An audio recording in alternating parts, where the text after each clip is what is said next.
hoje em dia. Isso é que é o pior. O Brasil já foi exemplo disso também.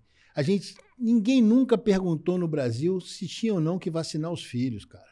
Ninguém nunca foi no posto e perguntou quem fabricava a vacina. Antigamente, pô... Dá o braço e leva e acabou. Era o dia certinho, ó. Sábado, vacinação, tal. Vai todo mundo. Chegava lá, tava a fila não, gigante. E aí a escola pedia a carteirinha, a mãe levava a carteirinha, tudo em dia. Não, aí começou uma palhaçada de que não, que essa vacina isso, a vacina aquilo. Gente, eu não acredito, na boa, eu não acredito que nenhum pai, nenhuma mãe quer ver um filho doente. Verdade. Sim, não acredito nisso, né? Até por ter sido pai, não acredito numa loucura dessas. Então eu acho o seguinte, não acreditem em mentiras. As vacinas que existem, que estão aprovadas, que estão no Programa Nacional de Imunizações, elas foram testadas, elas são seguras, elas não vão causar mal para os seus filhos. Seus filhos vão morrer de sarampo. Não vão morrer da vacina. E sarampo mata. As pessoas não gostam de pensar nisso. Mas a cada 20 crianças que pegarem sarampo, uma delas vai ser hospitalizada. A cada 50 crianças que pegarem sarampo, 3 a 5 vão ter pneumonia. A cada 1.000 crianças que pegarem sarampo, 1 a 3 crianças vão morrer. Caramba. Ah, mas é um negócio que dá uma gripezinha, que dá umas pintinhas no corpo, que é chato. Não, gente, mata, dá sequela, causa problema neurológico grave. Então, é uma doença muito séria, é uma doença extremamente infectante. O Brasil estava caminhando muito bem de novo. Os últimos casos até essa semana passada que tinham sido registrados foram em julho de 2022. O Brasil tinha sido, de novo, promovido a um país que estava em vias de erradicar o sarampo. Demos um passo atrás com esse caso lá do Rio Grande do Sul, que eu espero que a ação, que foi muito bem feita e muito rápida, de bloqueio, de vacinação de todo mundo em volta, seja o suficiente para não criar um surto. Mas, gente, o mundo está pegando fogo com o sarampo. A gente tem um surto grande na Filadélfia, nos Estados Unidos, tem um surto maior ainda na Inglaterra, a gente tem vários surtos na Europa, sem contar o Extremo Oriente e outros países do Oriente Médio que estão em guerra, que a gente não sabe o que está acontecendo. Aí é né? aquela questão da preparação, né? Já era para estar se preparando aqui. Que é vacinar, uma vacina que a gente tem, é de graça, está disponível no posto, todo mundo conhece, não pode deixar. O Brasil chegou...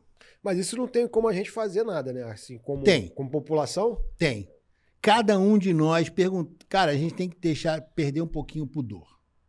Chega assim, olha só, sabe aquela coisa chata, almoço de domingo, da família reunida? Malandro, cada um de nós... Aí, levanta a mão. Não.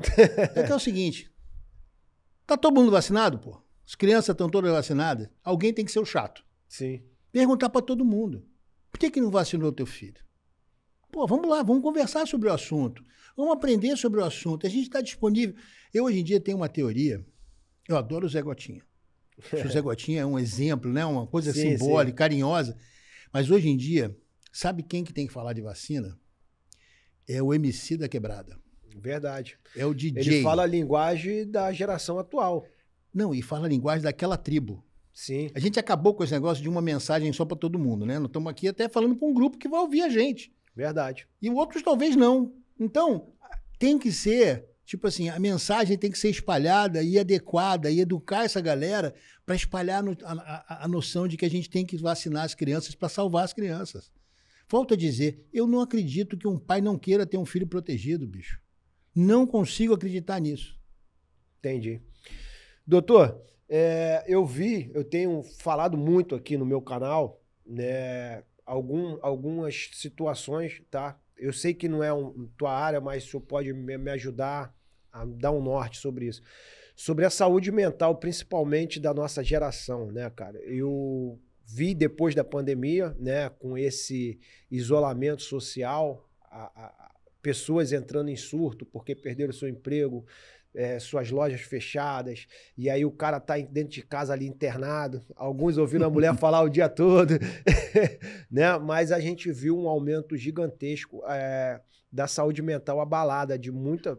Eu falo até da minha área também, que são dos criadores de conteúdo, eu tenho visto isso muito notório cada vez mais. Isso tem a ver com consequência dessa Covid, desse isolamento social, dessa pandemia, e como que quem está ouvindo a gente hoje pode identificar isso e prevenir de alguma forma? Será que existe alguma coisa que a gente possa falar para a nossa audiência?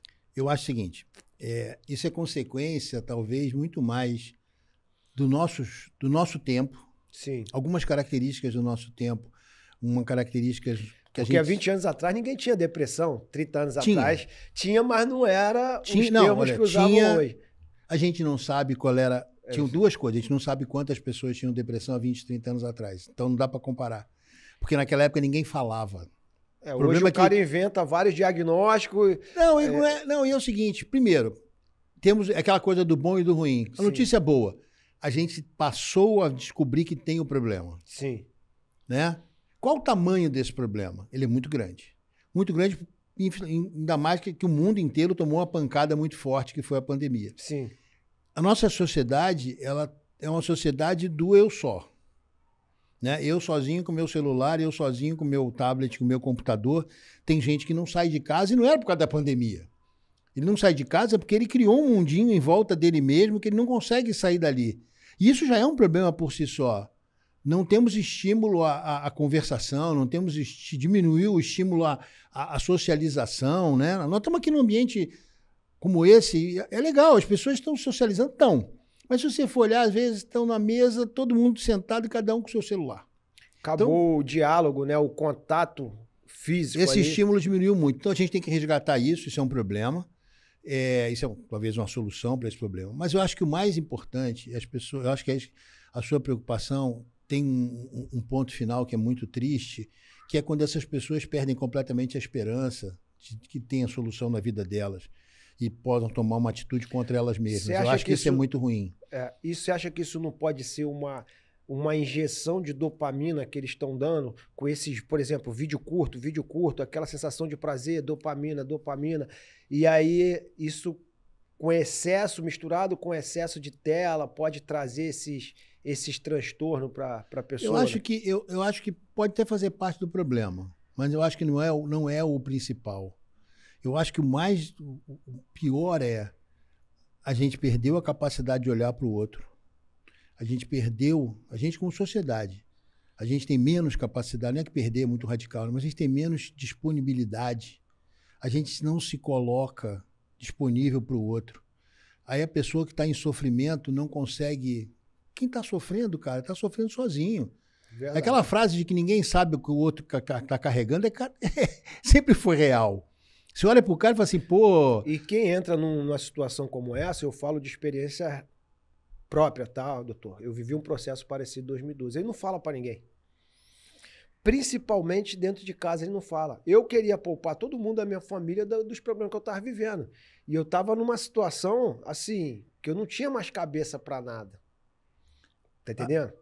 Aí é aquela coisa, né? Você não conseguia pedir ajuda, que você não queria também... Você não queria... Estava poupando os outros do problema, só que isso está aumentando o seu problema. Chega numa panela de pressão que chega uma hora que tu parece que vai explodir, cara. E aí é que eu digo, é a hora que muda isso. Alguém olhar para você e falar assim, cara, o Gita tá estranho, né? Não era assim. Ele não era desse jeito. Ele não era mais tão fechado, tão triste. Mudou alguma coisa.